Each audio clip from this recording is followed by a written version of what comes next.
Yes. Okay. First question.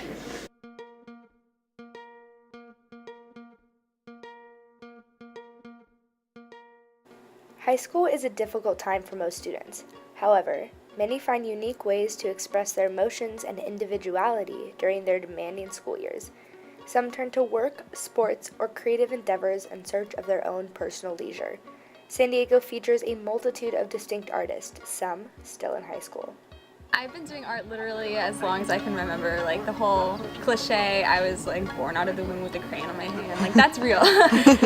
I've always done art. I've always been doodling, doing little art projects, but I didn't start doing my specific art style until I think the summer after sophomore year.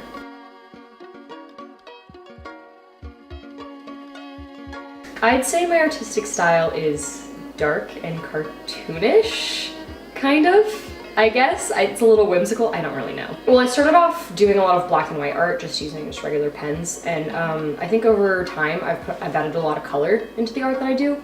I just started using, or just as in over the summer, I started using acrylics, watercolors to add to my art. Formally, I think I started taking lessons around middle school. I think my art definitely has like an aspect of storytelling to it. Like I try to kind of like get those characters out of my head that I make up. I feel like when I was in middle school, I kind of felt all this pressure to like be really good at realism and kind of like develop my skills in that sense. But high school, it's definitely been more like my own personal style and voice. This was really fun for me to do because I have a lot of stories and I feel like this kind of helped me get out some of that. And my first art show was in March 2017. It was with this group called Gnashing, and then I started talking to more people, and then I got into another art show, and then I did another one. And the more I go to them, the more people like say, oh, I like your art, and the more people follow me on Instagram, and the more people actually like it, and the more people will invite you to art shows. Not that I know everyone who's in an art show personally, like a lot of times I go there and I know like one person, but I meet new people and I get inspired by other people too.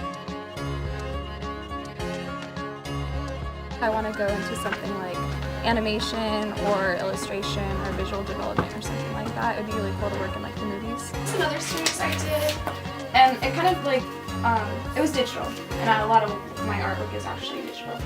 But this kind of dealt with like humans and the environment. Well, I don't want to go to art school. I would like to get like a science degree in like biochem. But I think that I would like to create a website, and I'm already selling my art, like selling prints and originals, and then I do designs for like skateboards, and I'm working on a design for a t-shirt. I did a design for a sticker for a band, and I would like to do more of that and like make a website and actually like sell more stuff and do more collabs and everything like that. Art is a really good distressor because I used to swim, and that's where I would put all my stress and get it all out, let it all out, so I'd be more comfortable in school and doing my homework. But I stopped swim this summer, and I think art has kind of taken over that role as a distressor. Well, school definitely plays like a large part in what takes up my time. I'm on the IB coursework pathway, so a lot of IB courses. I'm also taking some APs, so AP Environmental Science and AP Calc, and I take IB Art. Yeah, just one art course this year, but last year I took 2 AP Arts. I take a lot of classes. I take a lot of IB classes.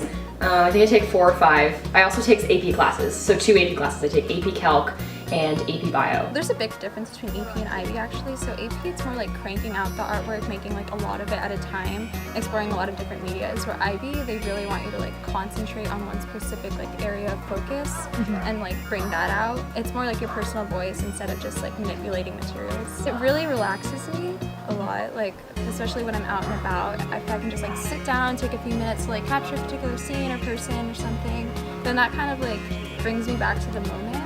Instead of just wandering through like thinking about school all the time. I guess just understanding that it's still a process, like throughout my whole life there's still going to be different focuses that I'm going to explore, like parts of myself that I'm going to bring out, and so it's never just like stops. I hope to like grow as an artist still, like throughout my whole life.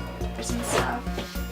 This is another painting that I did, and even though it's more like traditional, I kind of tried to incorporate different like layers on top of the canvas before I started painting, so that was kind of fun for me. Right now it's not like a super serious thing, but if it does become serious, I don't know. I think art has made me a more well-rounded person because up until this last summer, I only did sports in school. And it was nice, but, I mean, it wasn't nice. I put in a lot of hard work and I was really stressed all the time, but it was something that I loved. And then I stopped swimming and I started doing art. But art, I think, just made me a more well-rounded person. I became a lot less stressed, and I'd never been able to express myself creatively before, and that was a really nice thing to do. So, yeah, I guess it just made me more well-rounded, and I just enjoy life a little more, just a little bit. Birthday. No, play it and we can do a B-roll with this playing in the background. Book. I can play Happy Birthday. Try to play it, yeah. Or just play What? about something Okay. random, I don't know. Okay, well, no, I'm gonna play Happy Birthday. 'Cause Or do it from, like,